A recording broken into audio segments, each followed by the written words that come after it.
বহুত ব্যক্তি আছে পৃথিৱীত এতিয়াও তেওঁলোকে টোপনি তেওঁলোকৰ ইচ্ছামতে আহে আৰু ইচ্ছামতে টোপনি তেওঁলোকে সাৰ পায় ইমান কোনো এলাৰ্ম বজাব নালাগে ইমান বজাত মই সাৰ পাম ইমান বজাতে তেওঁ সাৰ পাম ইমান ক্ষমতাশালী পুৰুষ পৃথিৱীত আছে এইবিলাক সাধক কিন্তু যিজন ব্যক্তি মোৰ এলাৰ্ম বাজিলেও গম নাপায়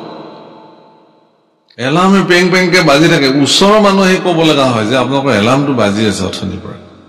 কিন্তু যিজনে বজাই বুলি থৈলে তেওঁৱে সাৰ মই উঠি অহা প্ৰজন্মৰ কাৰণে কৈছো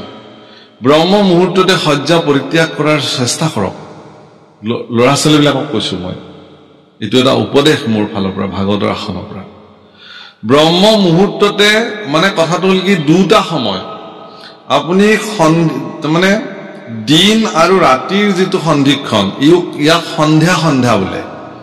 আৰু ৰাতি আৰু দিনৰ যিটো সন্ধিক্ষণ এইটো প্ৰাতঃ সন্ধ্যা বোলে আৰু এটা দুপৰীয়াৰ সন্ধ্যা আছে এই ত্ৰিসন্ধ্যা আচলতে মানুহে ঈশ্বৰৰ নাম ল'ব লাগে সেইকাৰণে ত্ৰিসন্ধ্যা গায়ত্ৰী ত্ৰিসন্ধ্যা সাধনা পদ্ধতি ত্ৰিসন্ধ্যা ঈশ্বৰৰ নাম আমাৰ মানুহবিলাকে ল'ব লাগে তাৰমানে আপোনালোকে চাব যে যিটো সন্ধ্যা কাল সেই সন্ধ্যা কালসমূহত আপুনি দেখিব যে এই মহবিলাকৰ জন্ম হয় চাব ঠিক গধূলি যেতিয়া নলাৰ পৰা তেতিয়া আপুনি চাব যে মহবিলাক তেজ খোৱা মহবিলাক ধামধুম জন্ম হয় মানে সেই সময়টোত বীজাণুবিলাক আমাৰ বায়ুমণ্ডলৰ যিবিলাক বীজাণু সেই সববোৰ সক্ৰিয় হৈ যায় কাৰণ সেইখিনি সময় দিন আৰু ৰাতিৰ সন্ধিক্ষণ আকৌ ৰাতি আৰু দিনৰ সন্ধিক্ষণতো এই দুটা মুহূৰ্তত মানুহ যেতিয়া নিদ্ৰাত থাকে তেতিয়া তেওঁৰ শৰীৰৰ ভিতৰতো সেই সচেতন ইন্দ্ৰিয়সমূহ যেতিয়া নিদ্ৰাত অৱস্থাত থাকে তেতিয়া এই অপকাৰী বস্তুসমূহে তেওঁৰ শৰীৰত গৈ থিতাপি লয় সেইকাৰণে সেইবিলাক মানুহ অত্যন্ত আলস্যপৰায়ণ হয় নিদ্ৰাত লেটিপেটি হৈ থাকি ভাল পায় আৰু খুব কামৰ প্ৰতি এলেহুৱা চূড়ান্ত ধূদ হৈ যায় এইবিলাক মানুহ কিন্তু সেই সময়খিনিত যিবিলাক ব্যক্তি সচেষ্ট হৈ থাকে সেইকাৰণে সেইখিনি সময় গুৰু সেৱা কৰা হয় শংখ নাদ কৰিব লাগে শংখ নাদৰ বৈজ্ঞানিক কাৰণ কি যে যেতিয়া শংখ নাদ কৰে বায়ুমণ্ডলত যেতিয়া শংখ নাদৰ যেতিয়া ভাইব্ৰেশ্যনটো বায়ুমণ্ডলত পৰিব্যাপ্ত হয় তেতিয়া সেই যিমান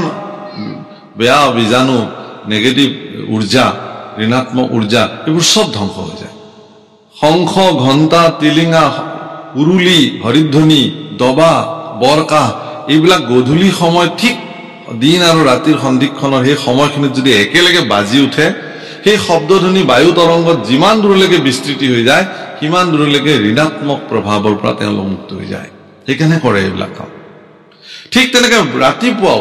সেইকাৰণে একদম ৰোগী মানুহ যিজন মানুহ বিচনাৰ পৰা উঠিব নোৱাৰে ধৰক ৰোগী মানুহ তেওঁকো পাৰিলে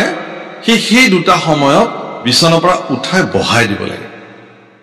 যদি পাৰে তেওঁ সুস্থ হ'ব কিন্তু সুস্থ মানুহ এজনে যেতিয়া সেইখিনি সময়ত সুখনিদ্ৰাত শুই থাকিব তেওঁৰ শৰীৰত কি হ'ব আপুনি ভাবক সেইকাৰণে ব্ৰহ্ম মুহূৰ্ততে আপোনালোকে ব্ৰহ্ম মুহূৰ্ততে উঠক সূৰ্য উঠাৰ প্ৰায় 48 মিনিট আগত ব্ৰহ্ম মুহূৰ্ত সেই ব্ৰহ্ম মুহূৰ্ততে উঠিব লাগে সেই ব্ৰহ্ম মুহূৰ্ততে স্নান কৰি পেলাই সূৰ্যৰ কিৰণ পৃথিৱীত পৰাৰ লগে লগে বাহিৰত খালী গায়ে ওলাব লাগে পাৰিলে কাৰণ তেতিয়া যিটো সূৰ্যৰ ৰশ্মি শৰীৰত পৰে সেইখিনি সময়ত আচলতে আমাৰ ভাৰতবৰ্ষৰ সনাতনী পৰম্পৰা মতে নদীত নামি মানে আকণ্ঠ জলত থাকি পেলাই বা পানীত নামি নাভিলৈকে পানীত থাকি জল অৰ্ঘ্য কৰে এইবিলাক বহুতে কয় যে সূৰ্য ইমান দূৰত আছে ইয়াৰ পৰা আপুনি জল দিলে কেনেকে হ'ব নহয় আচলতে তামৰ পাত্ৰেৰে সাধাৰণতে জল দিয়ে তুলসীত জল দিয়ে ৰাতিপুৱা তাৰমানে তামৰ পাত্ৰত যেতিয়া পানী থাকে পানীটোও কোপাৰ হৈ যায় সেইটো তামে হৈ যায় সেই তামৰ পানীখিনি যেতিয়া তেনেকে দিব তেওঁৰ শৰীৰটো ইতিমধ্যে ভিজি থাকে আৰু সেই তামৰ জলৰ মাজেৰে সূৰ্যৰ ৰশ্মি যদি পাৰ হৈ আহি শৰীৰত পৰে তেতিয়ালে শৰীৰত এক বিশেষ শক্তি জাগ্ৰত হৈ যায় বিশেষ এনাৰ্জি আপোনালোকে ৰাতিপুৱা যিবিলাকে এইবোৰ কাম কৰে তেওঁলোকে জানে আৰু সেই এনাৰ্জিটো যদি প্ৰতিদিন সেই শক্তিটো যদি এজন যুৱকে বা এজন যুৱতীয়ে যদি ল'ব পাৰে তেতিয়ালে তেওঁ ইমান ঊৰ্জাৱান ব্যক্তি হৈ যাব তেওঁৰ সহজতে ভাগৰ নালাগিব সহজতে তেওঁৰ এলাহ নাহিব যিকোনো কাম নকৰাৰ মনোবৃত্তি তেওঁৰ নাহিব তেওঁ সদায় ধনাত্মক দৃষ্টিৰে থাকিব, পজিটিভ উৰ্জাৰে তেওঁ জীয়াই থাকিব পাৰিব। এইবিলাক শাস্ত্ৰৰ বিশ্বাস। সেইকাৰণে সনাতন ধৰ্ম খুব বিজ্ঞান ভিত্তিক। তুলসী সম্পূৰ্ণ 24 ঘণ্টা অক্সিজেন দিয়ে। সেই তুলসীত গৈ পেলাই তামৰ পাত্ৰেৰে যদি আপুনি সূৰ্যৰ ফালে মুখ কৰি জল দিয়ে, ইয়াত সাইন্টিফিক ৰিজনটো সেইটোৱে। তুলসীতটো সি ভৰপূৰ অক্সিজেন আছেই, ইফালে সূৰ্যৰ হেঙুলি কিৰণ, ইফালে তামৰ পাত্ৰৰ তামযুক্ত পানী, আপোনাৰ শৰীৰ তেতিয়াও ভিজি আছে, স্নান কৰি আহিছে। তাৰ পিছত আপোনাৰ শৰীৰত যিটো এনাৰ্জি সৃষ্টি হ'ব, যিটো শক্তি, সেই শৰীৰত ৰোগ প্ৰতিৰোধক ক্ষমতা বৃদ্ধি হয়। সেইকাৰণে সাধক পুৰুষবিলাক চাবচোন নিৰোগী জীৱন তেওঁলোকে যাপন কৰে, সেইকাৰণে কৰে। বাৰু যেই নহওক, মোৰ এই কথাখিনি কোৱাৰ প্ৰয়োজনীয়তা এইটোৱেই যে আজিৰ প্ৰজন্ম যে এই কথাবিলাক, ভাগৱতৰ এই কথাবিলাক যিবিলাক বয়োজ্যেষ্ঠ ব্যক্তিয়ে শুনি আছে, ইয়াত তেখেতলোকৰ জীৱনত আত্মসন্তুষ্টিৰ বাহিৰে আৰু এইবিলাক পদৰ একো কাম নাই। কথাটো অপ্ৰিয়, তেওঁলোকে মাত্ৰ খুব ভাল লাগি ভাগৱত কথা শুনিলে, তাৰ বাহিৰে তেওঁলোকৰ জীৱনত প্ৰেক্টিকেলি কৰিবলগীয়া আৰু তাত একো নাই। কিন্তু ভাগৱতৰ এই কথাবিলাক প্ৰেক্টিকেলি বাস্তৱিক অৰ্থত যদি খটুৱাবলগীয়া আছে, তেতিয়াহ'লে নিউ জেনেৰেশ্যন, নতুন প্ৰজন্ম এইবিলাক শুনিব লাগিব আৰু তেওঁলোকে তেওঁলোকৰ জীৱনত প্ৰয়োগ কৰিব লাগিব। আপোনালোকে দেখিছে যে উঠি অহা প্ৰজন্মই কৰিবলগীয়া কাম বহুত আছে। তেওঁলোক এজন ল'ৰা বা ছোৱালী এজন কেৱল শিক্ষিত হলেই নহব, আধ্যাত্মিকভাৱে তেওঁ পৰিশীলিত হ'ব লাগিব। সেইকাৰণে ভগৱন্ত পুৰুষে উদ্ধৱক ক'লে যে সেই ভক্তিৰ ধাৰাটো, মই এই কথাটোকে ক'ব খুজিছো, ভক্তি কেৱল এটা আধ্যাত্মিক বস্তু, চাকি জ্বলাই নাম গোৱাটোৱে ভক্তি নহয়। আপোনাৰ ভিতৰত জন্ম হোৱা এটা সাংঘাতিক ধনাত্মক উৰ্জা, তাকে ভক্তি বোলে। যিটো উৰ্জা আপোনাৰ মন আৰু মানসিকতাত আছে কাৰণে আপুনি যিকোনো পৰিৱেশ পৰিস্থিতি আপোনাক তলাব নোৱাৰে, যিকোনো পৰিস্থিতি আপোনাক হাৰ মনাব নোৱাৰে, যিকোনো দুৰ্ভাগ্যজনক পৰিস্থিতিৰ সন্মুখীন হলেও আপুনি ইমান সোনকালে তাৰ ওচৰত নতশিৰ নহয়। এনেকুৱা মন আৰু মানসিকতা যদি সৃষ্টি হয় কোনোবাৰ অন্তৰত, তেওঁ জগতত জয়ী হ'ব পাৰে, তেওঁ কোনো হৰুৱাব নোৱাৰে, তেওঁৰ পৰাভৱ নাই। গতিকে এইটো আমাৰ কাৰণে প্ৰয়োজন আছে। এইটোৱে ভক্তিৰ মূল সূত্ৰ প্ৰভুসকল। নহলে কিয় কৈ থাকিব ইয়াত গুৰুজনাই, ইমান শিক্ষিত মহাপুৰুষ এগৰাকীয়ে মানুহক কেৱল, বহুতে কয় যে কানি খোৱা নিচাৰ নিচিনাকে কেৱল নামঘৰত গৈ নাম খোল বজাই থাকিলে হ'ব নেকি? আৰে এইটোৱে মূল কথা। সেইকাৰণে গুৰুজনাই কৈছে, কি কৈছে, সময় কথা কৈছে।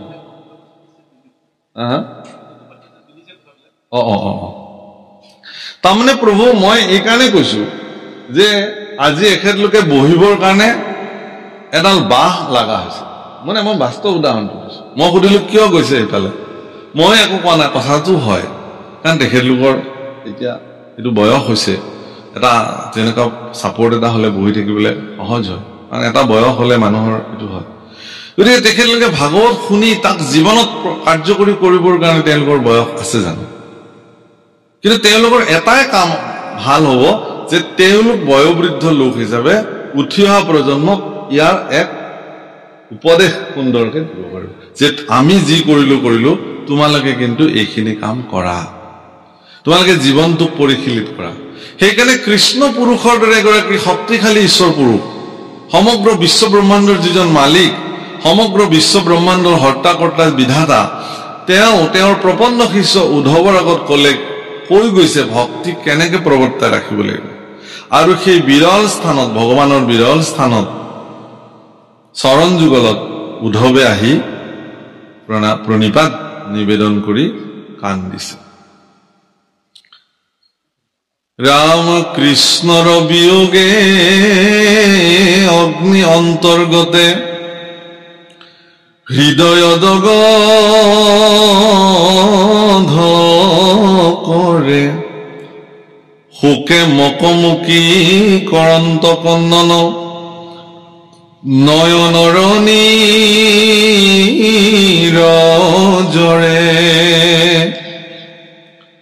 হে ৰাম কতোক্ষণে আখি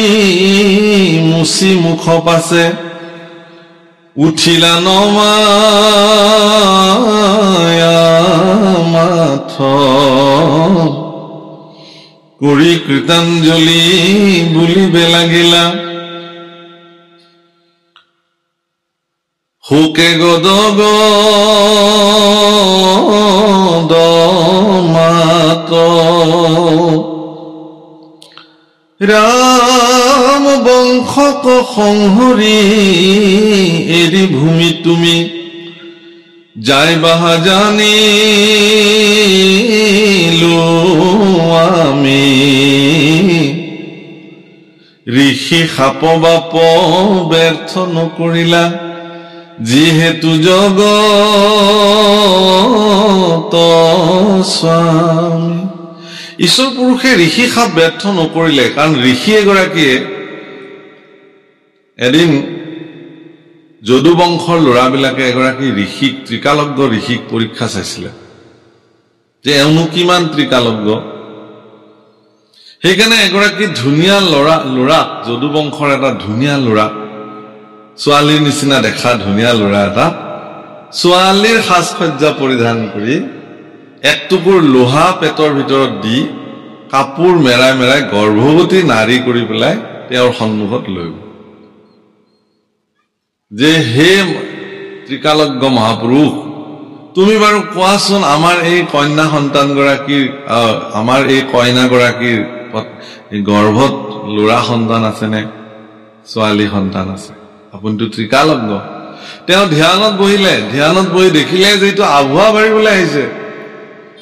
তেওঁ মুখেৰে ওলাই আহিলে যা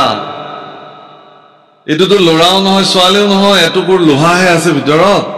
এই লো টুকুৰে তহঁতৰ বংশ বিনাশ হৈ যাব কৈ দিলে মুখেৰে হাহাকাৰ লাগি গ'ল ঋষিৰ মুখৰ বাণী ইমান ত্ৰিকালজ্ঞ পুৰুষ এক টুকুৰ লোহাই এটা বংশ বিনাশ কৰিব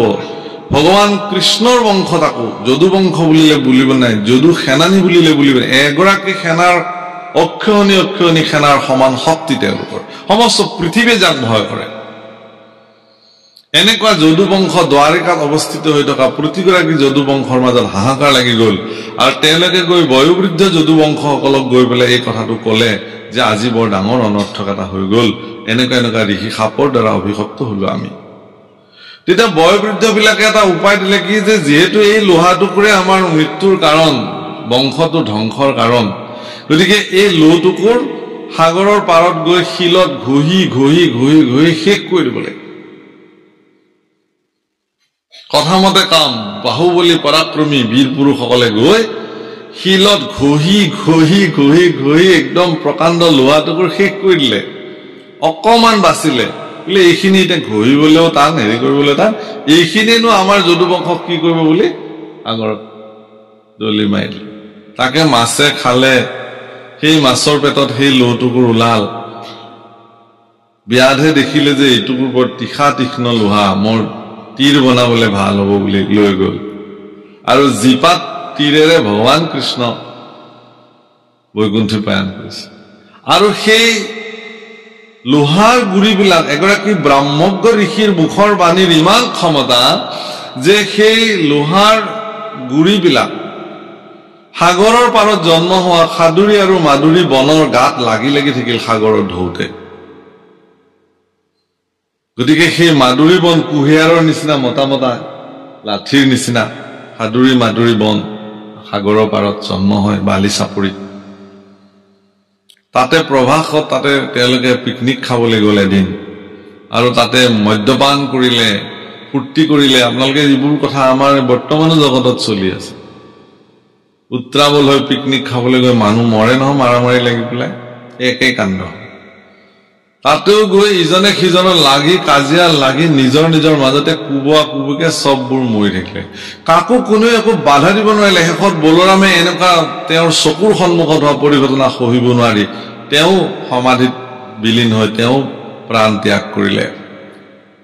তাকে দেখি ভগৱান কৃষ্ণ বোলে মোৰো সময় হৈছে তেওঁ গৈ শিশু অশ্বত্থ বৃক্ষৰ তলত বহাৰ সিদ্ধান্ত ল'লে আৰু সেই সময়তে গৈ উদ্ধৱে তেওঁ দৰ্শন কৰিছে উদ্ধৱে জানে যে এতিয়া ঋষি সাপ বৰ ব্যৰ্থ নকৰিলে ভগৱান কৃষ্ণৰ জন্মৰ মূল কাৰণটোৱে আছিল কি গো ব্ৰাহ্মণ্য হিতায়চ ব্ৰাহ্মণ আৰু গো মানে গোকুল